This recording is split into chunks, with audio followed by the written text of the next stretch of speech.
प्रकाश में व्यतिकरण। भाई रहमान चाचा थोड़ा सा समझ लीजिए। प्रकाश में व्यतिकरण। प्यारे बच्चों, आज हम प्रकाश के एक विशिष्ट गुण का डिस्क्रिप्शन आपके सामने रखने जा रहे हैं।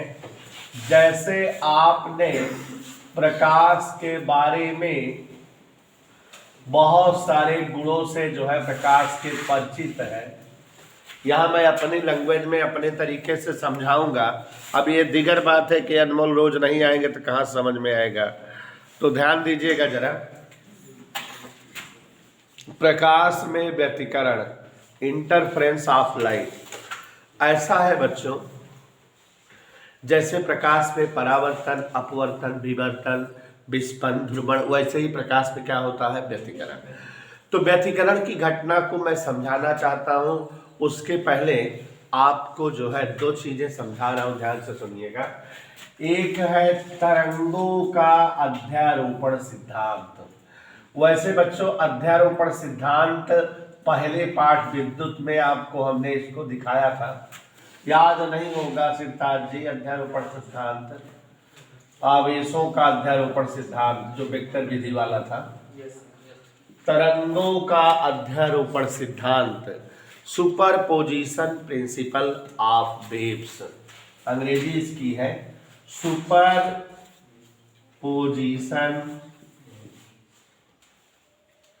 प्रिंसिपल ऑफ वेव्स, तरंगों के अध्यारोपण का सिद्धांत। तो इस सिद्धांत को समझ लीजिए, फिर उसके बाद जो है व्यतिकरण, विस्पंद, तमाम घटनाओं का एक्सप्लेनेशन जो होता है तब आप जान पाओगे। ये चैप्टर बहुत ही छोटा है और 3 क्वेश्चन इस चैप्टर में बहुत पूछे जाते हैं।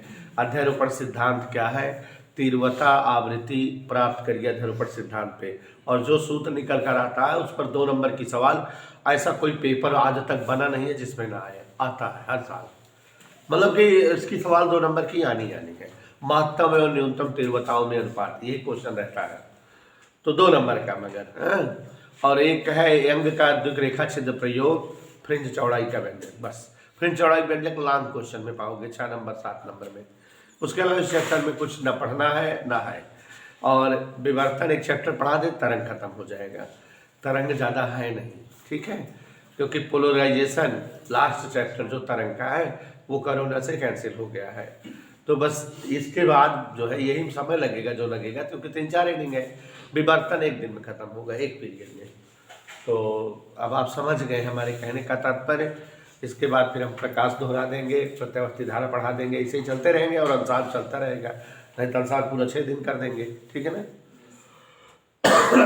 तरंगों के अध्यारोपण का सिद्धांत ऐसा है बच्चों, इस सिद्धांत के अनुसार अगर जो है कोई माध्यम हो, जैसे यही कोई माध्यम है और यहाँ अलग अलग आवृत्ति की बहुत सारी तरंगे निकले, एक तरंग 10 हर्ट्ज की निकले, एक तरंग 5 हर्ट्ज की बने, एक तरंग 20 हर्ट्ज की बने, सारी तरंगे अलग अलग आवृत्ति की हैं, सबकी अलग अलग पहचान है, सबकी ध्वनि अलग अलग तरह से होगी।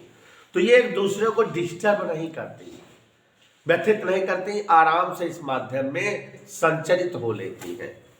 नहीं विश्वास है? ऑर्केस्ट्रा जब बजता है, कभी आप ऑर्केस्ट्रा सुनते हो बैठकर, तो ऑर्केस्ट्रा में बहुत सारे म्यूजिकल सिस्टम होते हैं। ढोल भी होता है, नगाड़ा, ताशा, सितार, गिटार, हारमोनियम, बहुत सारे वहाँ ऑर्केस्ट्रा में उपकरण लगे रहते हैं और सारे उपकरण बजते रहते हैं। सभी उपकरणों में अलग अलग आवृत्ति की जो है ध्वनि निकलती रहती है।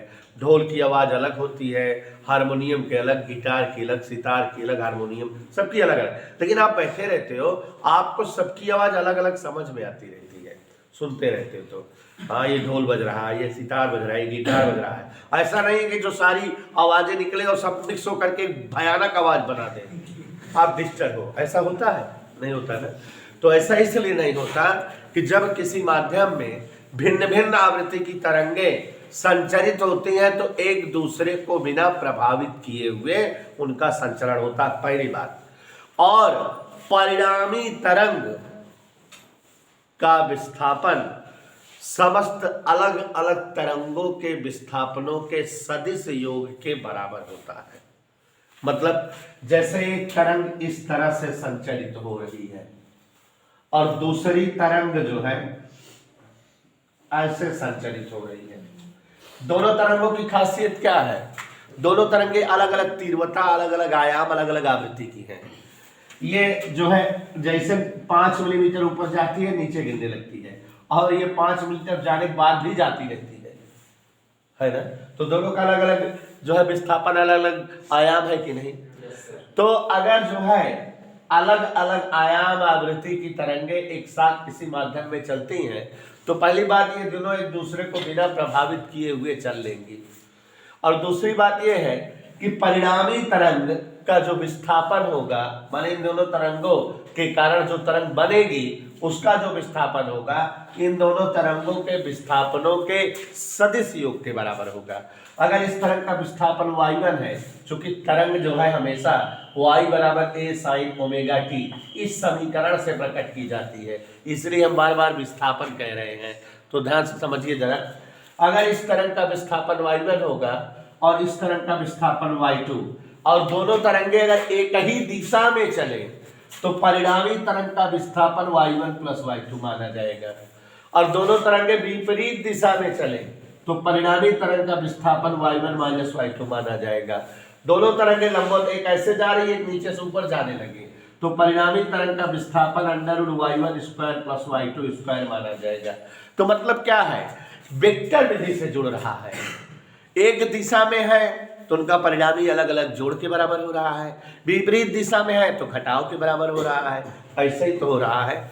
तो बच्चों एक बार फिर से समझ लो, तरंगों के अध्यारोपण का सिद्धांत 2 स्टेप में दिया जाता है। पहला तो भिन्न भिन्न तरंगे शॉर्टकट में जब एक साथ किसी माध्यम में संचरित होती हैं या बनती हैं तो एक दूसरे को बिना प्रभावित किए हुए संचरित हो पाती हैं, माने एक दूसरे को प्रभावित नहीं करती, डिस्टर्ब नहीं करती, सब अपना अपना चलती रहती हैं, जैसे ऑर्केस्ट्रा को उदाहरण दिए। तो एक साथ जब 2 या 2 से अधिक ध्वनि तरंगे किसी माध्यम में उत्पन्न होती हैं तो पुनः एक दूसरे को प्रभावित किए हुए संचरित हो लेती हैं।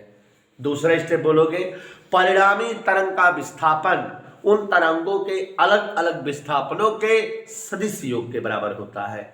अगर एक तरंग का विस्थापन y1 हो, दूसरी तरंग का विस्थापन y2 हो, दोनों तरंगे एक साथ एक ही माध्यम में संचरित हो तो परिणामी तरंग का विस्थापन y बराबर y1 प्लस y2।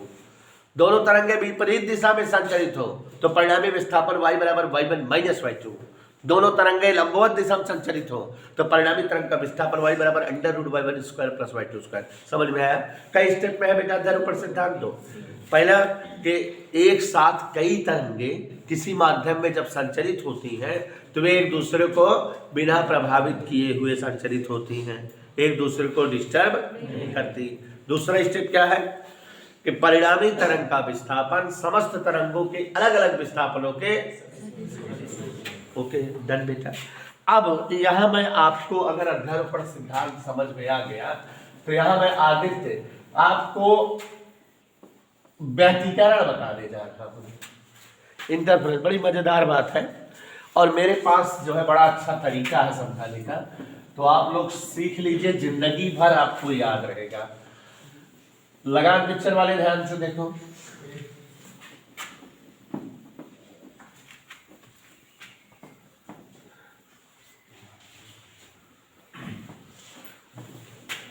मेरे पास बड़ा वीआईपी तरीका है समझाने का, ठीक है?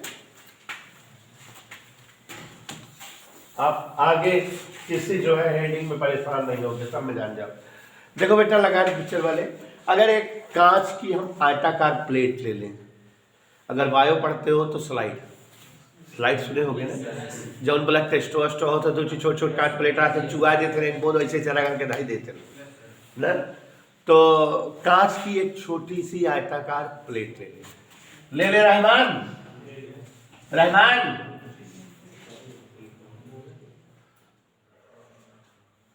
जी, देखा क्या है ये? कांच की एक छोटी सी आयताकार प्लेट, आप लोग की भाषा में स्लाइड, ठीक है? कांच की प्लेट दिखाई दी बिल्कुल। अब अगर इस प्लेट को हम ले करके आयुष ऐसे प्लेट ले लें, सुई ले लें या आलपिन, और जो है उसको खुरचना शुरू करें, छेद करना शुरू करें कि प्लेट में इधर से उधर 4-5 छेद हो जाए। हो सकता है ना? हो कब देखा सुई टूट जाए, हाँ एक चीज हो जाए, स्क्रैच पड़ जाए, खराच जैसे खरोच बन जाए ऊपर कि होल हो जाए। तो यहाँ अगर हम इस कांच की प्लेट को जोर से क्या खुर्ची, हाँ खुर्ची, तो जो है ऐसे बीच में एक स्क्रैच पड़ जाएगी,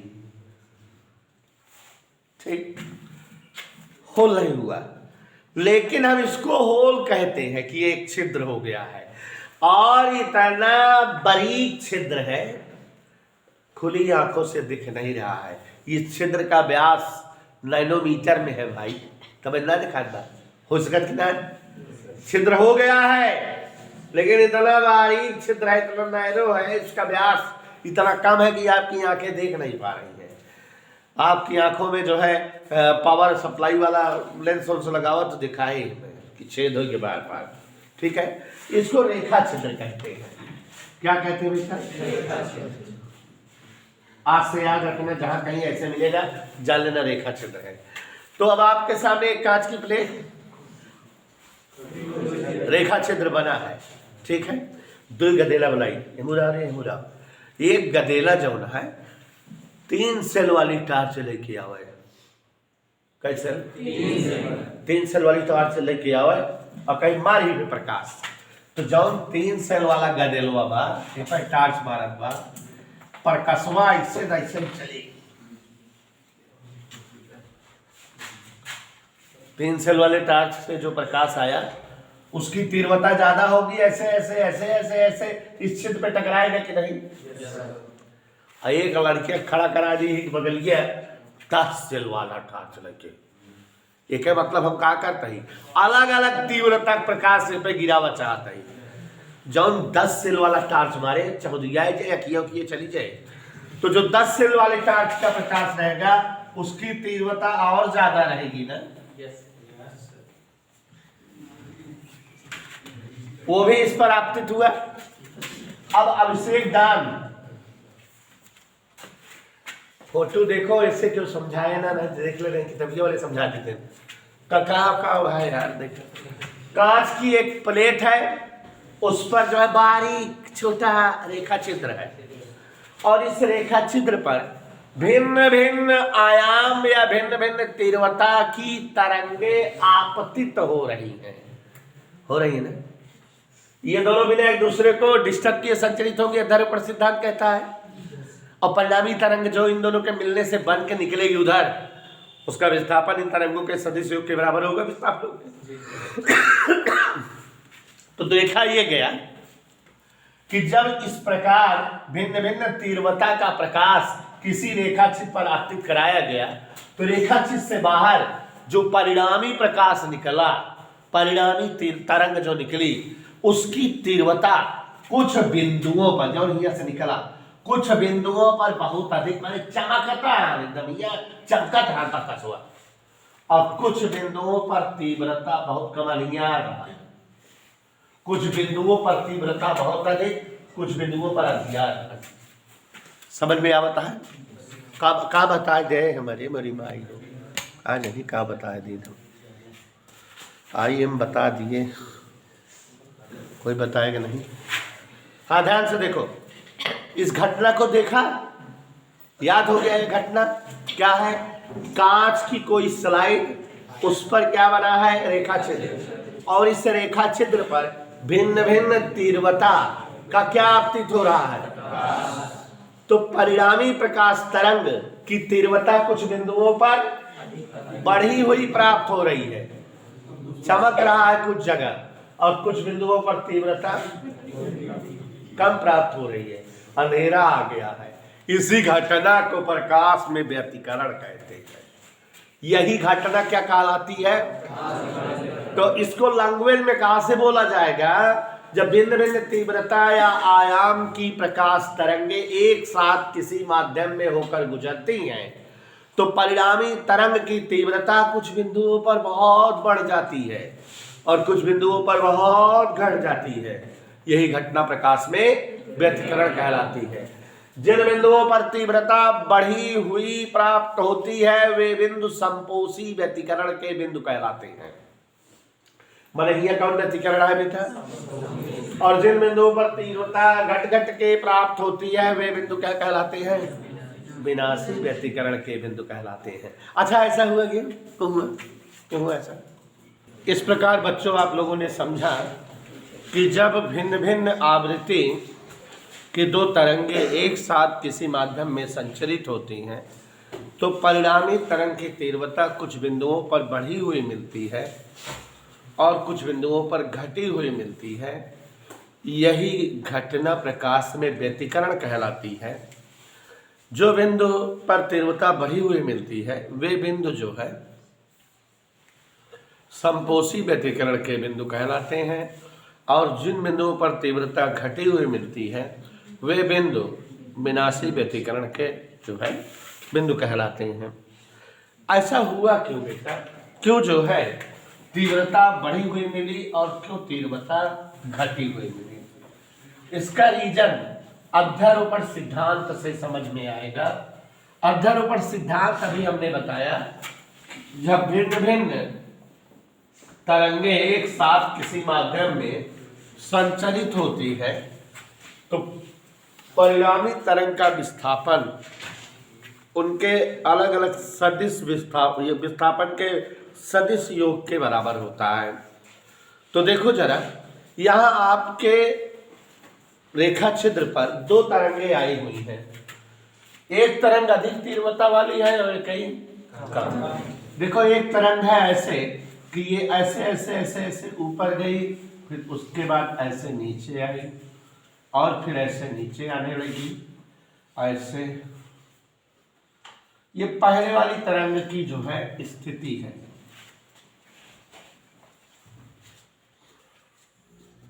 आप देख रहे हो ये किस तरंग की स्थिति है? पहले तरंग की स्थिति, जिसका विस्थापन या तीव्रता कम थी दूसरे तरंग की अपेक्षा।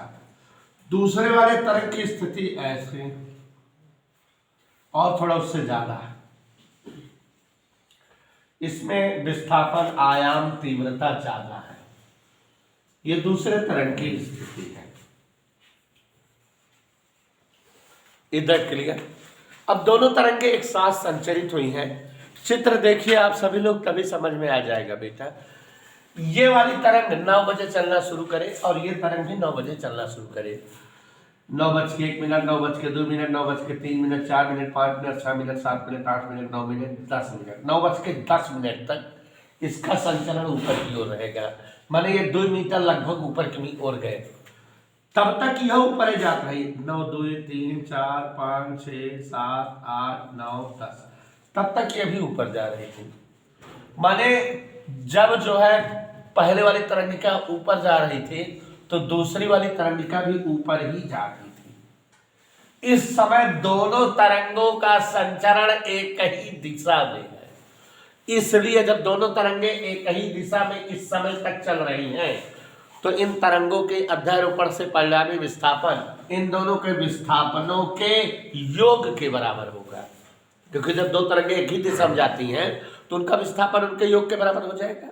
और जब इस विस्थापन और इस विस्थापन को जोड़ोगे तो ज्यादा वैल्यू आ जाएगी। तो जो परिणामी तरंग इतने के लिए रहेगी वो जो है इन बिंदुओं पर ज्यादा विस्थापन दिखाएगी, उसकी तीव्रता ज्यादा मिलेगी कि नहीं।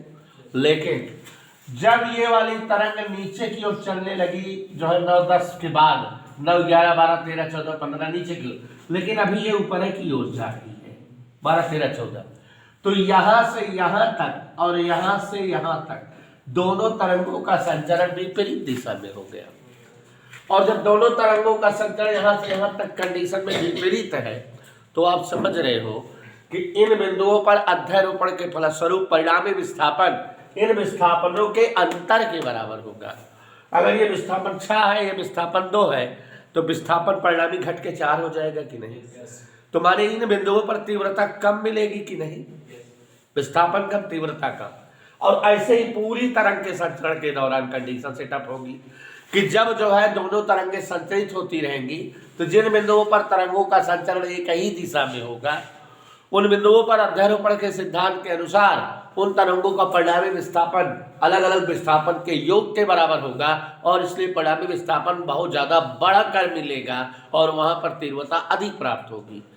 लेकिन जिन बिंदुओं पर तरंगों का विस्थापन विपरीत दिशा में, एक ऊपर जा रही हो एक नीचे, या एक नीचे आ रही हो कहीं ऊपर जा रही हो, तो उस जगह जो है परिणामी विस्थापन तरंगों के अलग अलग विस्थापनों के अंतर से मिलेगा और इसलिए परिणामी विस्थापन घटकर मिलेगा और इसलिए उन बिंदुओं पर तीव्रता घटी हुई मिलेगी और ऐसे पूरी तरंग के संचरण के दौरान संपन्न होगा और परिणामी तरंग की तीव्रता कुछ जगह बढ़ी बढ़ी मिलेगी और कुछ जगह कैसे मिलेगी, और यही घटना क्या कहलाएगी, व्यतिकरण। तो इसी घटना को हम बच्चों व्यतिकरण कहते हैं। आप सभी लोग समझ गए, समझ आ गई बात की नहीं बेटा? यही घटना क्या कहलाती है? क्लियर हो गया बेटा? व्यतिकरण की व्याख्या हो गई। चलिए लिखिए।